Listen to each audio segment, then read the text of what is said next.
kembali lagi di Ajit ASN Jabar ikut bicara. Papua Tengah, Provinsi Papua Tengah ini kan provinsi baru ya Bapak ya? Siap. Ternyata begitu Akang Teteh kalau membentuk provinsi baru gitu. Waktu pembenahan SDM itu sulit atau seperti apa ya? Tapi kita udah naik satu tingkat lah. Artinya kita berpikir. Kami kemarin tuh dari jam 11 pagi sampai jam 11 malam untuk bikin satu rencana aksi. Apa yang saya dapat di sini dan teman-teman aplikasinya Siap Jabar. Itu salah satu yang perlu kami lakukan supaya untuk meningkatkan dan memanage SDM Papua itu. Ini memang aset bangsa ini Iya. untuk meningkatkan Papua.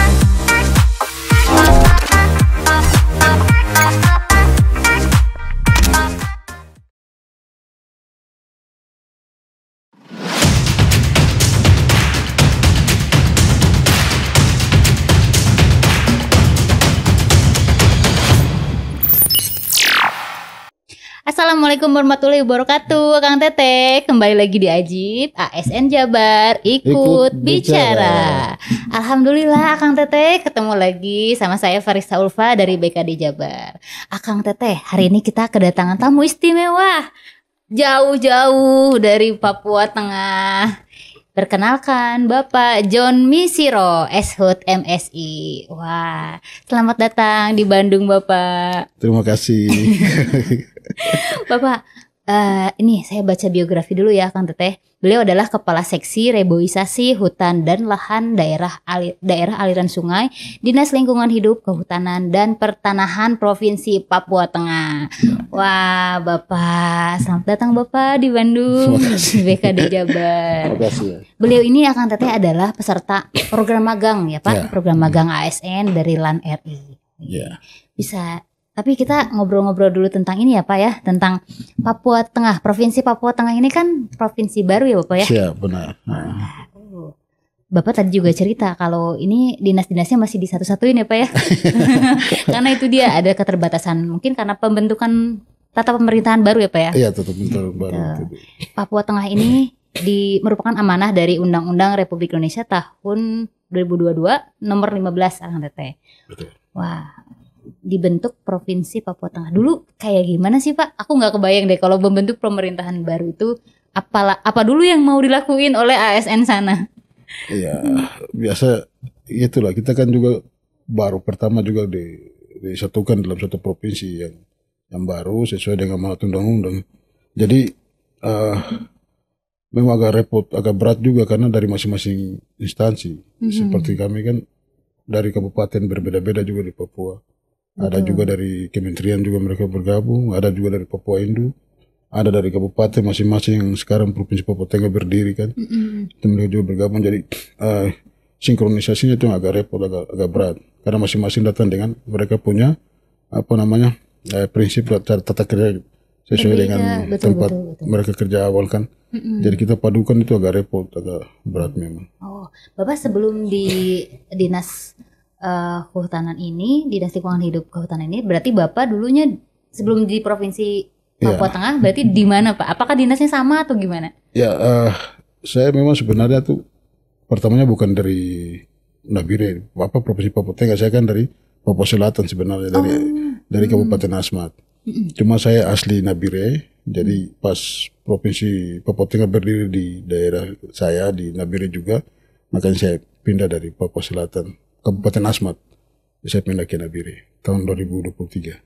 Oh, wow. Berarti setelah dari awal banget berarti udah setelah terbentuk baru ikut ke sana ya? Ya sudah. Kalau waktu di Nabire ini di dinas yang serupa juga Pak? Iya, masih serupa. Tapi bedanya ada dinasnya ditambah pertanahan. Kalau dulu kan dinas kehutanan, saya sebenarnya basicnya kehutanan. Oh, iya. Cuman Undang-Undang 23 tahun 2014 itu kan mengatur tentang pemerintahan daerah itu kan kehutanannya sudah ditarik lagi, sudah ada di kabupaten.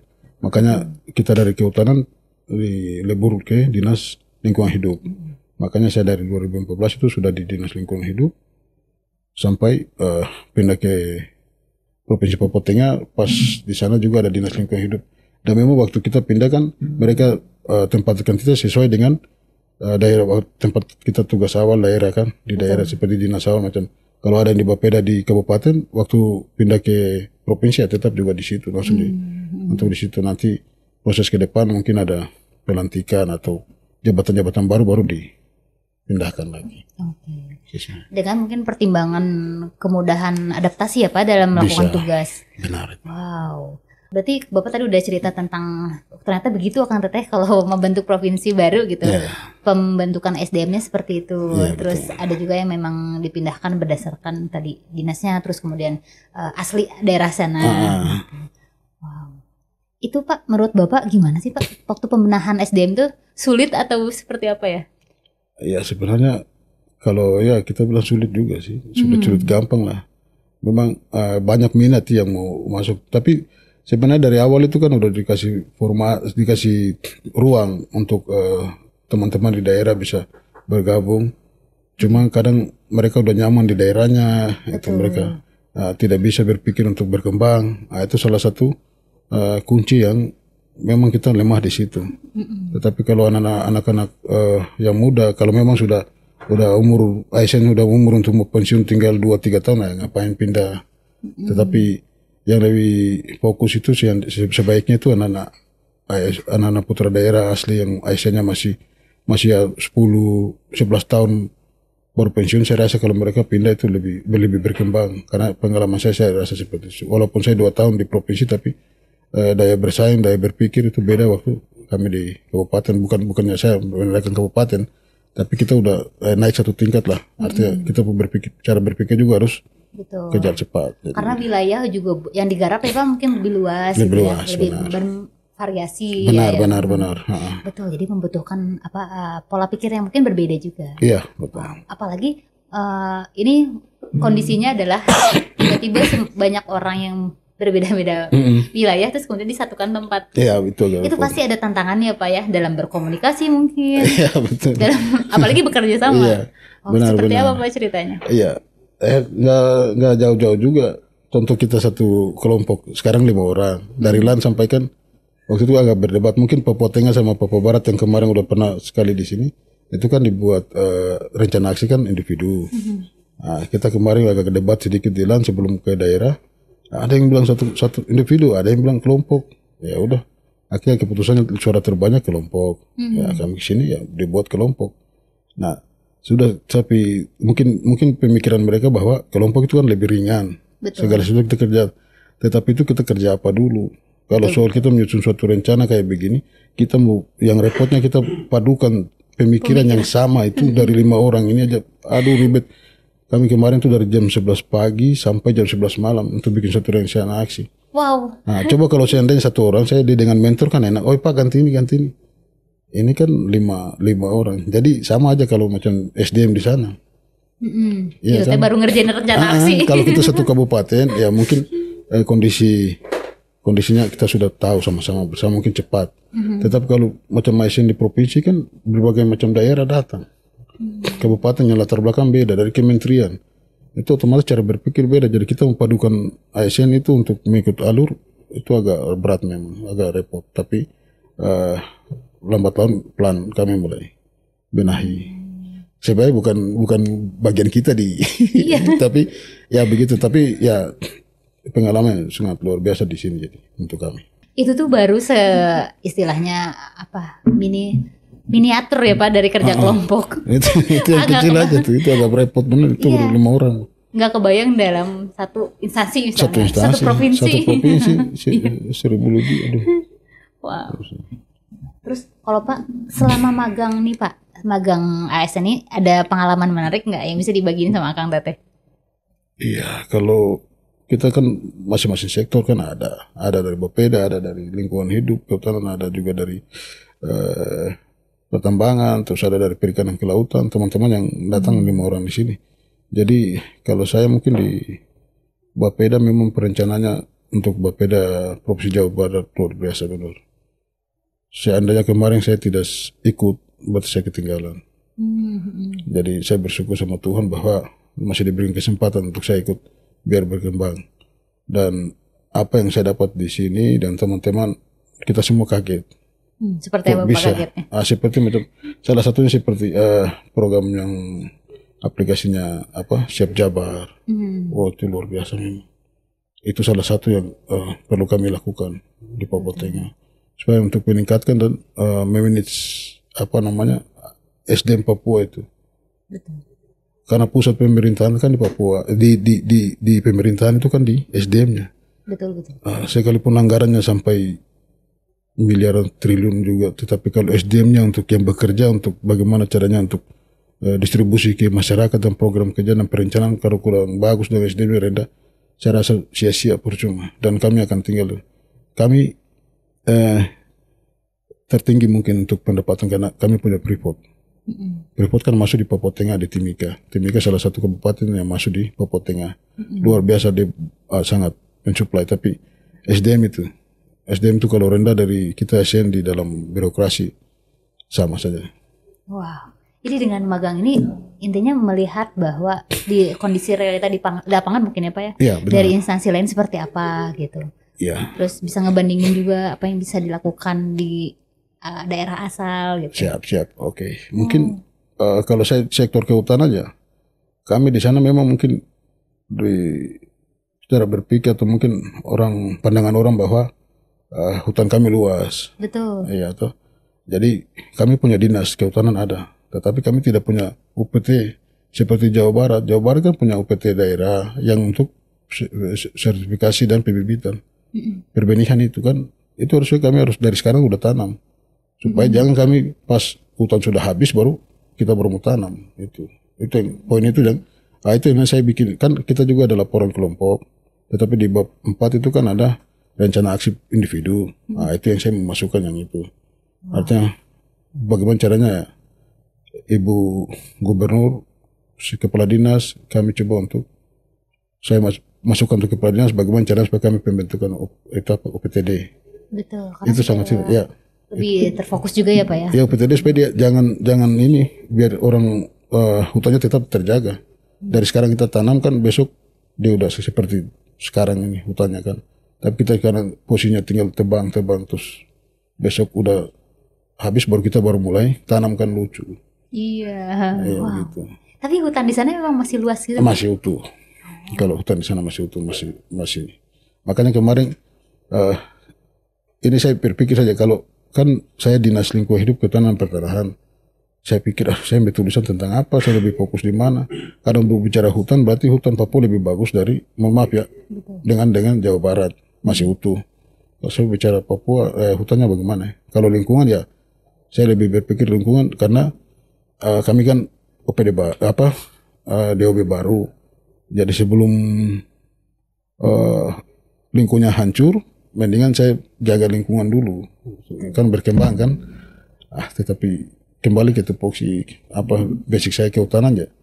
Hal yang saya berpikir itu sudah saya harus bangun UPTD untuk sertifikasi perbenihan di Papua Tengah itu harus.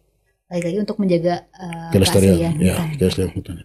Wow, karena mau nggak mau hutan dan lingkungan itu kan berhubungan nggak bisa dipisahkan itu ya betul. Iya betul. Wah, ngiri saya kalau melihat itu Pak. Mungkin karena varietasnya masih terjaga gitu tanamannya. Wow. Terus Pak, kalau misalnya SDM ASN di Papua Tengah ini sebenarnya jumlahnya berapa sih Pak? Ya, kemarin formasi yang kami ikut waktu untuk mutasinya ke Provinsi Papua Tengah, SK dari gubernur itu ada 800 sekian. Terus dalam perjalanan yang kami sudah ditetapkan di SK oleh BKN, berjalan waktu udah mulai tambah. Terus ada kemarin dari P3K dari Provinsi Induk, itu sebenarnya 300 lebih mereka datang. Jadi kurang lebih ya 1000 lebih dia sekarang. Dibuka Pak CPNS yang tahun 2024 ini? Iya, kemarin dibuka sekitar 1000. Kalau Provinsi Papua Tengah sendiri saja yang mendaftar 1000 lebih. Tetapi dibuka 9 formasi aja. Oh, okay. Karena mungkin kosongnya juga memang segitu ya Pak? Iya. Tetapi bukan ini dari berbagai daerah datang. Bukan Papua sendiri, dari luar Papua juga datang. Iya, karena formasi umum gitu. Iya, gitu. Wow. Kalau jumlah SDM segitu sebenarnya mumpuni nggak sih Pak atau masih banyak kekurangan? Masih. Karena luas wilayah juga ya Pak ya. Papua Tengah dan penduduk yang dilayani. Iya. Ada berapa orang penduduk Pak? Siapa tahu. dia tidak sampai 1 jutaan juga, belum sampai 1 juta. Betul, dengan kondisi ASN 1000 sekian. Lumayan ya Pak ya? Lumayan, kita 8 kabupaten kan. Oh iya, luas cakupannya Luas. luas Kalau banget. di sini ya kita mau mungkin ke kabupaten lain ya kita masih pakai mobil ya. Kalau di sana pakai pesawat ya. Iya, saking luasnya. Iya, Ya, saya belum diukur berapa hutan yang komposisinya gitu ya, harus dijaga. Harus dijaga memang. Luas banget. Wow. Kalau kita luasan hutan ya sekitar 5 jutaan. 5 juta lebih. 5 juta lebih hektar kan. Wah, kalau kayak gitu Pak, gimana caranya menyeimbangkan SDM dengan jumlah wilayah yang harus digarap misalnya?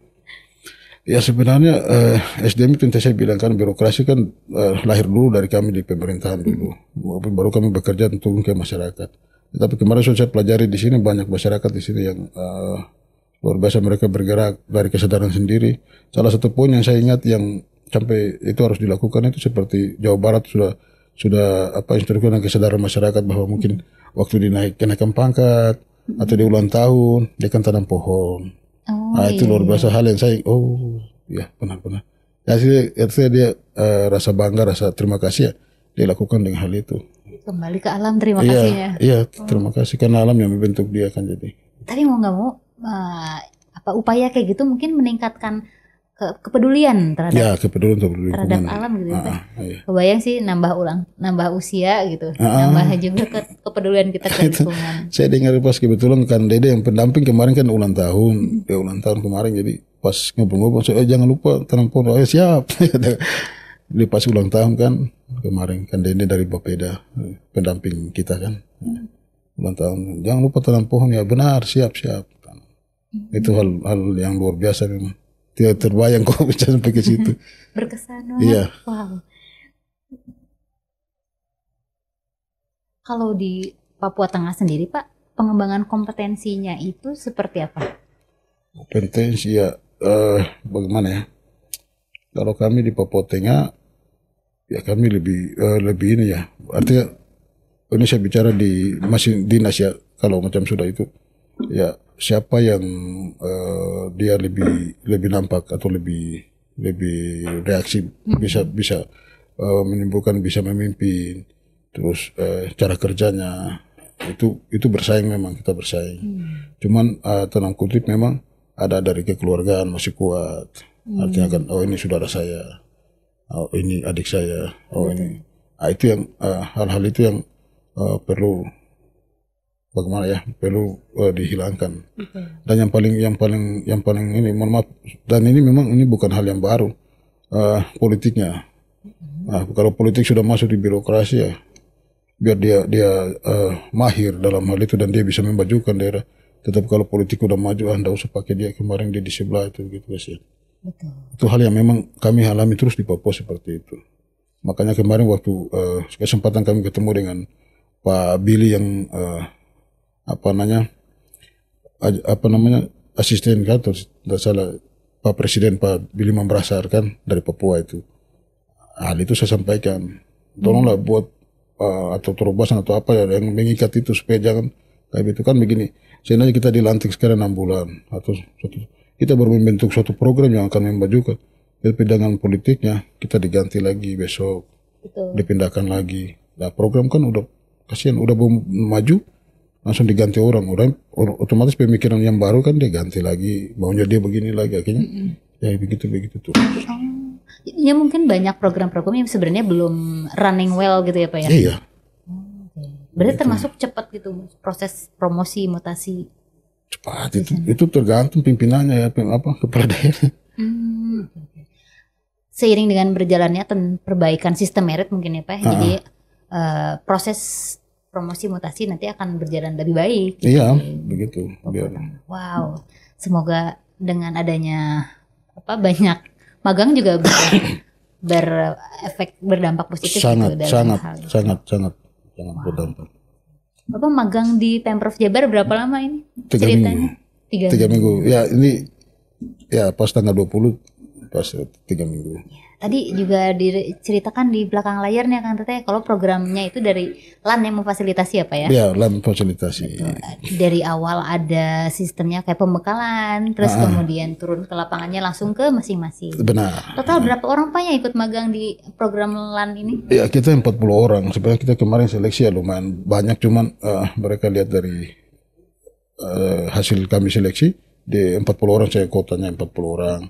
Terus kami datang, satu pas mengundurkan diri sebelum kami ke Jakarta ke LAN, satu mengundurkan diri, dan teman yang satu ikut sama-sama, yang kami sekarang tinggal 38. Nah, jadi 2 orang nih, yang satu mengundurkan diri, yang satu ikut kemarin, sempat kami 1 minggu, terus kami ke Bogor, terus balik, ya 2 hari di Bogor, balik dia sakit. Nah, sakit selama 1 minggu di waktu kami masih di LAN, terus penyakit dalam, terus agak merasa masih sembuh, terus dari tim dari BKPSDM Papua datang jemput, dibawa pulang, pas lewat 1 minggu dia meninggal meninggal. Jadi kami tinggal 38. Oh, ya. Dalam tugas ya Pak ya? Iya. Luar biasa. Jadi dibagi lagi ke daerah-daerah. 38 orang yang ikut program magang ini berarti semuanya dari Papua Tengah atau beda-beda Pak? Papua Tengah. Semuanya Papua Tengah. Wow. Sama Papua. Ini kan program untuk Papua Tengah, jadi otomatis dari Papua Tengah semua. Terus Bapak tadi cerita juga kalau dari orang yang 40 atau sekarang 38 ini memang dibagi-bagi per wilayah ya Pak ya, berdasarkan apa tadi tulisan atau Iya, sebenarnya kan di sini kita proposalnya. Peningkatan mungkin sudah diatur oleh teman-teman di BKPSDM Papua Tengah bahwa mungkin perencanaan kita harus kuat, terus barjasnya kita kuat, terus kewannya kita harus kuat. Ya sudah, ini 4 program ini salah satu saya lupa lagi. Sudah 40 orang dibagi 10-10. Ya udah kami dibagi 10. Itu sesuai dengan kami punya makalah yang kami waktu tes itu kan ada makalahnya, disuruh dibuat makalah. Itu juga mereka lihat, mereka lihat ini cocoknya di perencanaan, ini di barjas, ini di keuangan. Terus latar belakang kami di dinas OPD masing-masing kan. Oke, sudah pas kami dapat 10 orang, saya pas dapat di perencanaan. Dari 10 orang dibagi lagi. Pas di perencanaan Jawa Barat lebih bagus. Udah kerjasama dengan Jawa Barat, akhirnya kami perencanaan ke sini. Ya mungkin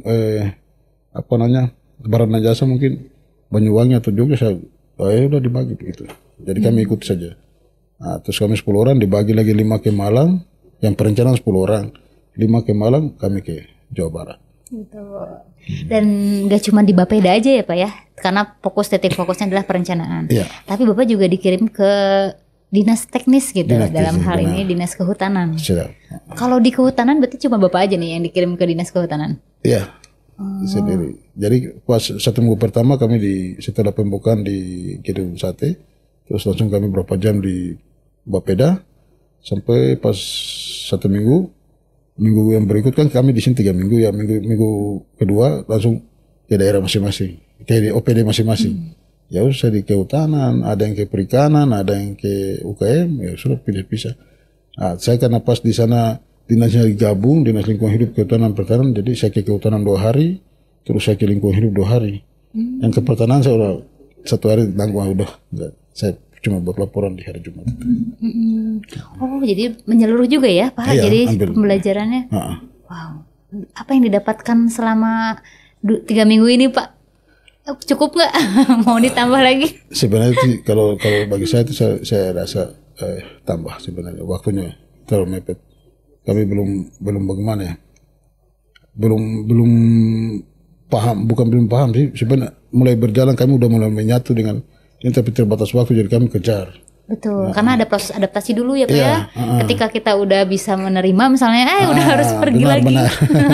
Iya betul. Itu Tapi jangan khawatir Pak, sebenarnya kan konsultasi masih bisa terbuka nih online. Siap. Jangan lupa terus keep in touch gitu ya sama Siap. teman-teman di Bapeda atau di dinas teknis terkait.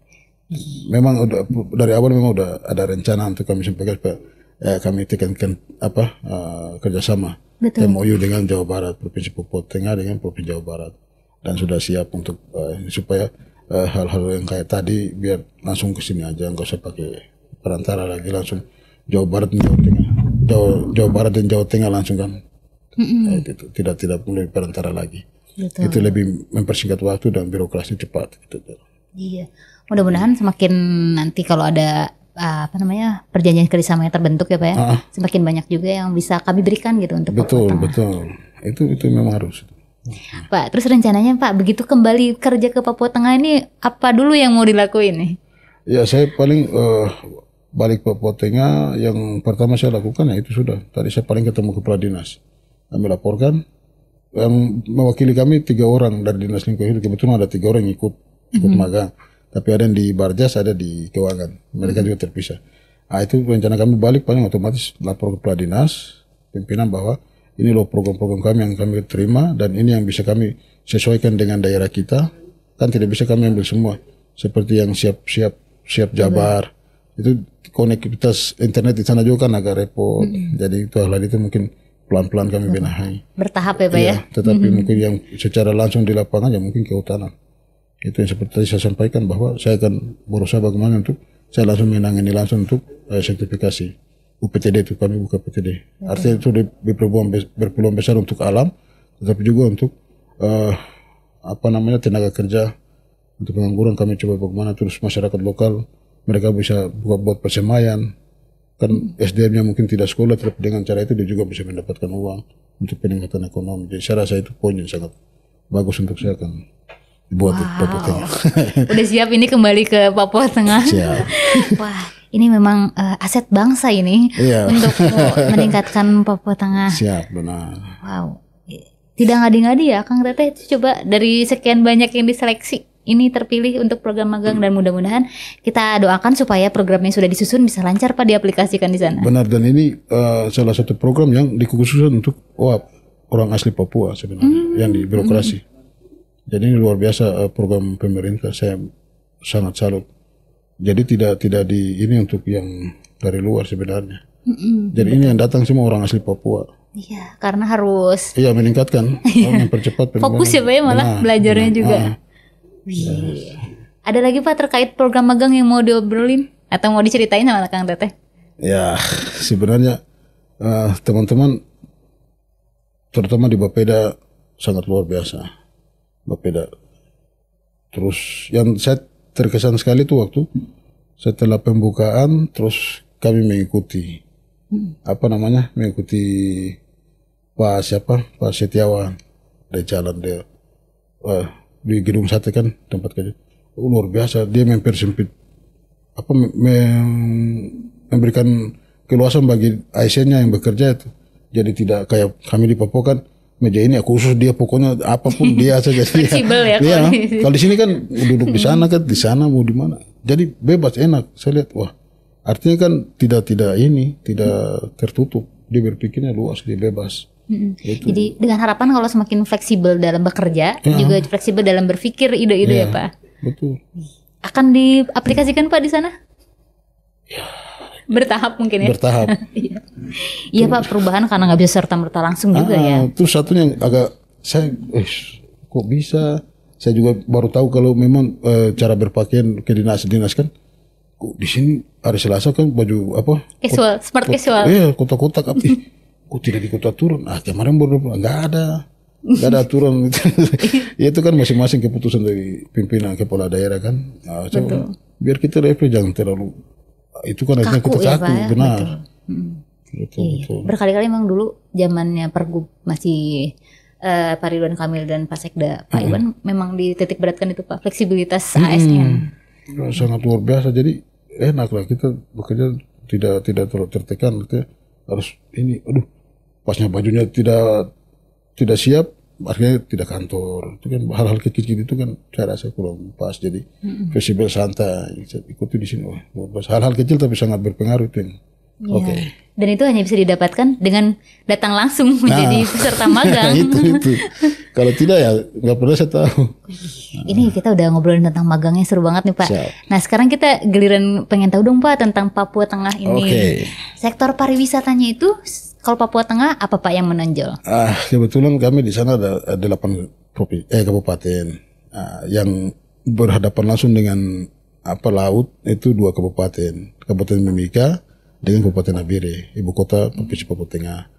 Jadi itu juga lautnya juga beda. Ada satunya laut yang biru, ada satu rawa, artinya kayak bakau. Itu di Timika, kami di Abire, di pesisir. Di sana yang sekarang lagi tren itu kan hiu paus. Oh, ditonton gitu Pak? Bukan ditonton, sudah dipegang juga, nggak apa-apa di bersamaan dengan dia juga ikut hiu paus apa namanya? Tapi semacam penangkaran gitu Pak? Enggak, alam bebas, hiu paus liar. Tapi bisa dipegang? Iya, nanti kan kita tiba di Pantai Soa, itu jaraknya sekitar pariwisata sekitar 2 jam dengan kendaraan darat sampai di situ di pantai tepian, terus kita dengan menggunakan perahu ke tengah sekitar 10 menit lah. Udah di situ aja, tunggu tenang di situ aja, nanti dia datang. Terus kan ada ikan puri, tahu ikan puri kan? Nggak tahu. Kayak gitu. Ikan kecil yang kecil ikan apa? Ikan puri apa nih? Tapi bentuk ikannya banyak gitu. Ikan yang halus kecil. Itu sudah dibuang aja, nanti datang nanti satu lagi. Jadi buat mancingnya gitu mereka datang ke sini. Kayak kita manggil gitu, dia datang. Udah langsung biasa dari turis mereka diving langsung turun, ikuti dia peluk, udah dibawa. Kalau di sana kayaknya airnya juga masih jernih banget ya Pak ya? Air sangat jernih. Dan kalau misalnya dilihat di Google sih memang si gambar-gambarnya juga pada entah efek sinar matahari.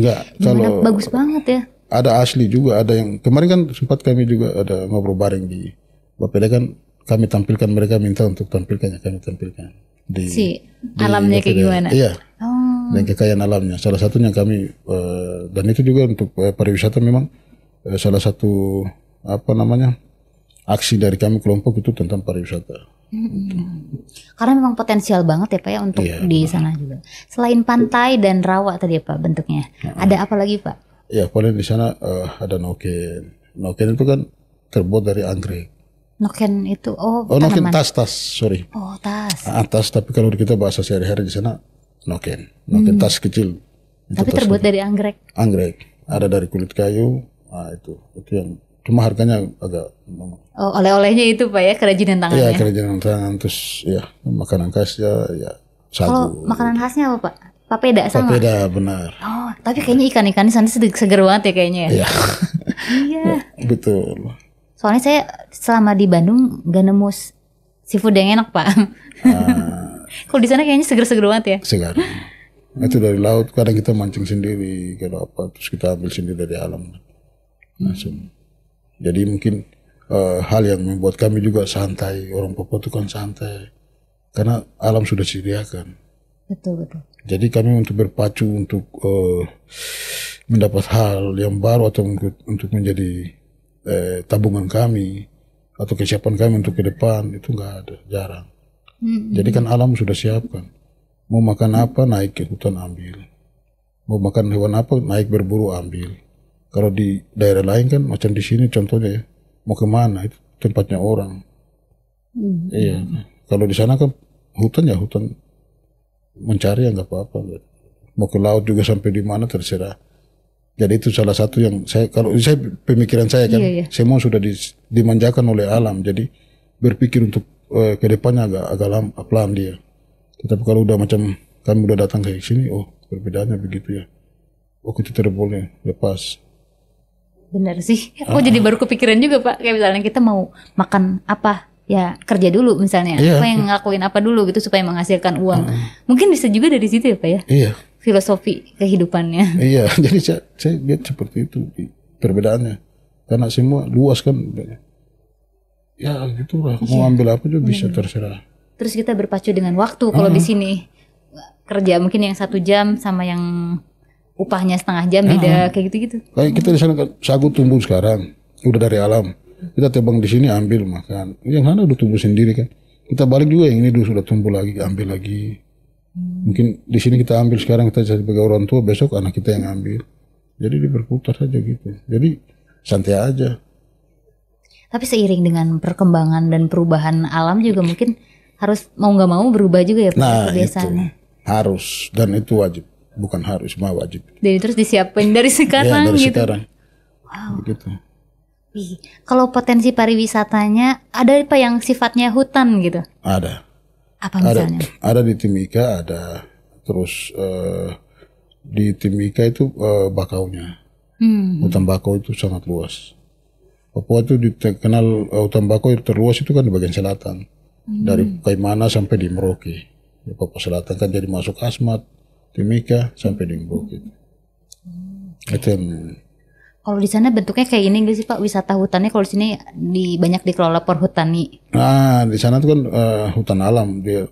Jadi ada masyarakat yang mereka menjaga hutan mereka. Artinya kan di situ ada nilai-nilai sakral yang bisa itu. Itu di situ. Jadi kalau biasanya turis datang atau ini, mereka naik itu dan alami. Jadi nggak bikin ada jalan apa gitu ya. Dia jalan aja. Pokoknya ya itu aja pakai kompas itu jalan. Karena kalau takutnya hilang jalan gitu. Karena alami nggak ada udah dibikin peta ke sini nggak masuk aja. Berarti kalau di sana harus ada guide-nya juga ya Pak? Ada guide, kalau nggak bisa tersesat lah di hutan. Wah, apa menariknya Pak? Berwisata agak susah ya kalau orang biasa kayak saya susah ya mau wisata di sana. Tapi hal yang menariknya tuh apa ya Pak? Sehingga bisa mengundang banyak turis ke sana. Ya hal menarik sih tergantung orangnya kan, dia suka apa. Ya kan, kembali lagi ke yang peminatnya. Mungkin juga ada yang minat kayak keaslian alam atau ya, kalau jenis-jenis tumbuhan. Bisa kalau di sana kalau macam tumbuhannya ya memang endemik, beda sekali dengan di sini. Kan di sana juga ada gaharunya, terus ada pohon, pokoknya bermacam-macam lah pohon di sana. Cuman itu yang lebih ini alamnya, satuannya. Satuannya itu kan ada cendrawasih. Itu kan gak ada di tempat lain ada gitu. Cendrawasih. Terus kami juga dengan konservasi kan dari KLHK kan Kementerian Kehutanan kan kami kerjasama untuk membuat satu kawasan khusus untuk apa namanya supaya seperti apa ya, arboretum ya gitu. Jadi semua jenis pohon ada di satu tempat. Iya, dan untuk menjaga kelestariannya juga ya Pak ya? Dan nilai khasnya itu tetap ada. Jadi jenisnya tetap tinggal kan. Kan satu pohon seperti kalau gaharu nilainya tinggi, pohon diburu sampai habis ya kan. Jadi kami harus siapkan supaya anak cucu besok kan gaharunya yang itu sudah. Begitu. Betul. Wah, banyak banget yang harus disiapkan. Aduh, kalau ke Papua tidak rugi. Seru. Pak, kalau di sana penasaran nih, akses transportasi masih susah nggak sih Pak? Atau sekarang udah bagus? Itulah itu yang menjadi kendala sebenarnya di sektor pariwisata. Pokoknya sektor apapun juga, mau investor itu kan mereka berpikir ke situ. Karena perjalanan jarak tempuh agak lumayan jauh. Dari sini transitnya juga bisa transit di Makassar, terus transitnya lagi di Timika, terus ke Papua, ke provinsinya Nabire. Transportasinya memang agak repot. Dan udah antar udara. Antar udara. Pesawat kecil ya Pak. Terus kita mau pindah ke tempat yang satu ke tempat yang satu, kabupaten gunakan pesawat. Memang jalan darat juga tapi ya lumayan jauh. Wah. Kita doakan semoga transportasinya makin kesini makin banyak perbaikan. Terima kasih untuk Bapak Presiden Bapak Jokowi, memang luar biasa. Dengan banyak pembangunan ya Pak. Siap, dilihat Papua memang di hati. Pak Jokowi itu di hati orang Papua ini. Betul. Kalau Pak penginapannya gimana Pak? Ya kalau penginapan sudah banyak sekarang. Ya dia ini kan provinsi baru. Jadi untuk yang hotel berbintang itu belum sampai, baru mulai bertahap ini, mulai membangun pelan-pelan. Tetapi kalau untuk hotel juga memang sampai sekarang belum memadai, karena pengalaman kemarin waktu tahun 2023 semua instansi ada kegiatan gitu, tamu pada datang bingung, kita mau tinggal di mana bingung karena hotelnya tidak memadai, tidak mencukupi. Tetapi kalau aktivitas sehari-hari untuk tidak ada momen-momen yang untuk nasional ya pasti ada. Yang langsung banyak banget tamu gitu itu agak belum siap ya. Tapi kalau untuk Kang Teteh misalnya mau wisata ke sana bisa. Penginapannya berupa hotel ada, cottage ada mungkin ya Pak ya. Ada lengkap kalau gitu ada. Apalagi Pak yang seru pariwisatanya di Papua Tengah? Ya paling kalau mau ke Papua Tengah, mau naik ke Freeport Crisbeck bisa. Oh ada wisatanya Pak di sana? Iya bisa naik, lihat cara apa pemandangan, terus lihat itu galian itu bisa dilihat, tapi kan jauh kan baru dilihat itu bisa. Terus kami termasuk salah satu yang paling menakjubkan kan, kita ini kan di garis khatulistiwa berarti panas kan. Tetapi di Papua Tengah itu ada 2 kabupaten yang punya apa namanya salju. Salju ya, karena ketinggian itu ya. Iya, tapi kan sebenarnya kalau dibilang kan kita di garis khatulistiwa kan daerah tropis kan panas, tapi kok ada salju itu. Orang juga agak repot kan gunung puncak yang sekarang mantap itu kan Kartens. Dan masalahnya dan hebatnya saljunya juga abadi gitu ya. Iya, itu yang orang berpikir loh kenapa di tempat kayak begini kayak begitu. Ada salah satu di daerah di pegunungan juga kan kita jauh dengan laut, tetapi daerah di situ juga ada air asin itu. Oh, wah menarik banget. Seru banget ya, unik gitu Papua. Padahal kan di tengah-tengah pulau kan, bukan di tepian ya biasa, tapi ini di tengah pulau. Wih, seru kan Kang Teteh? Mau nyari apa ada di sini. Itu yang harus digali lagi kan, kok ceritanya gimana sih gitu. Wow, Kang Teteh yang tertarik ke Papua Tengah, ayo kunjungi Papua Tengah. Pasti semua ada beragam tadi tumbuhannya eksotis, terus kemudian cendrawasih, bisa mau ketemu. Nih. Menarik banget Pak, sektor pariwisata Papua Tengah, mudah-mudahan semakin mudah akses ke sana ya Pak ya. Mau, saya juga mau ke sana. Ya, banyak orang banyak yang cerita keinginan. Pak, kita sudah ngobrol panjang lebar ini tentang program magang, tentang kondisi ASN di sana, bagaimana tata kelola pemerintahan yang baru dibentuk, dan seperti apa upaya yang dilakukan oleh pemerintah ke depannya. Siap. Juga tadi udah diselingi dengan pariwisata yang ada di Papua Tengah. Sekarang kita masuk ke segmen terakhir nih Pak. Bapak ada pesan atau himbauan nggak kepada Akang Teteh peserta program magang, atau misalnya untuk harapan untuk Papua Tengah sendiri seperti apa? Silahkan Pak. Oke, mungkin terutama saya sampaikan terima kasih untuk Jawa Barat, Provinsi Jawa Barat yang luar biasa, sangat ramah. Terus yang mereka punya tidak pernah mereka simpan, mereka berikan semua untuk kami. Sebenarnya kami rasa bagian yang sangat, kami rasa terharu sebenarnya sih. Kok bisa kita, artinya kita beda ras kalau kita bahasakan, tapi kami rasa bahwa kita bukan beda karena kulit atau rambut atau apa, tapi kita ini sama-sama Indonesia dan Papua bagian dari Indonesia kan. Itu yang mungkin kami rasa kemarin teman-teman waktu kami paparkan juga, kami rasa sedih lah, rasa maksudnya terharu lah, bukan sedih sih, terharu. Jadi mewakili teman-teman dan pimpinan kami OPD masing-masing serta pemerintah daerah Provinsi Papua Tengah, kami sampaikan terima kasih banyak untuk Provinsi Jawa Barat. Semoga ke depan bukan kami angkatan yang pertama dan terakhir. Semoga bisa memberikan peluang lagi untuk kami dengan kerjasamanya MOU, supaya untuk pengembangan SDM kami di sektor birokrasi, untuk birokrasi, biar kami bisa bekerja lebih giat lagi untuk kemajuan tanah Papua, supaya masyarakat merasa bahwa benar-benar pemerintah ini ada di pihak orang Papua. Itu yang kami harapkan dan terima kasih. Kami tidak bisa membalasnya, tetapi kami serahkan Tuhan yang punya hidup ini, Dia akan memberikan yang terbaik bagi setiap manusia atau ASN yang ada di Jawa Barat yang telah membantu kami, entah pun bukan di masalah pemerintahan, tetapi mungkin ya selama kami di hotel, di perjalanan, supir, dan waktu kami dengan masyarakat di luar, sangat luar biasa. Mereka menghormati kami, itu kami sangat berterima kasih sekali. Dan mungkin kami ke Papua, yang terutama yang kami lakukan untuk Papua Tengah, yaitu mungkin masing-masing OPD kembali dengan apa yang dia sudah dapat di program magang ini, dan dia akan buktikan. Kemarin izin waktu kami punya pembuatan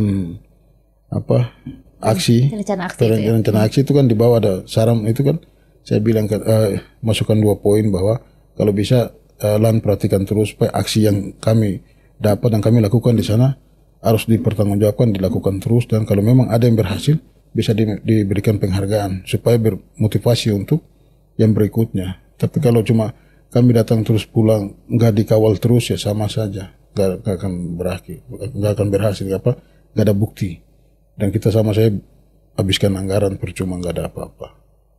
Terus kalau untuk kami pribadi, hargailah kami kalau kami membuat sesuatu yang berubah di pemerintahan, berikan kami peluang untuk kami bisa mengembangkan diri, mungkin memberikan jabatan atau apa supaya kami bisa berpikir untuk membantu saudara-saudara kami yang lain dari ASN supaya memang betul kalau kamu ikut ini hasilnya seperti ini, supaya jangan kami menonton, terlebih khusus kami orang asli Papua yang jadi ASN itu yang mungkin saya sampaikan. Wah, mulia banget ya Allah harapan Bapak ini. Kita doakan ya Kang Teteh, mudah-mudahan apa yang akan dikerjakan di Papua Tengah nanti diberikan dukungan ya Pak oleh staf di sana maupun oleh pemimpin di sana.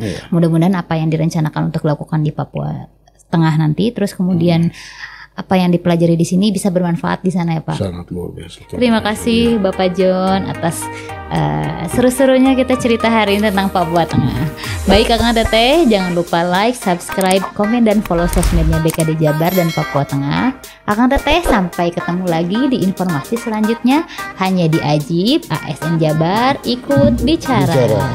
Ajib. Dadah, wassalamualaikum warahmatullahi wabarakatuh.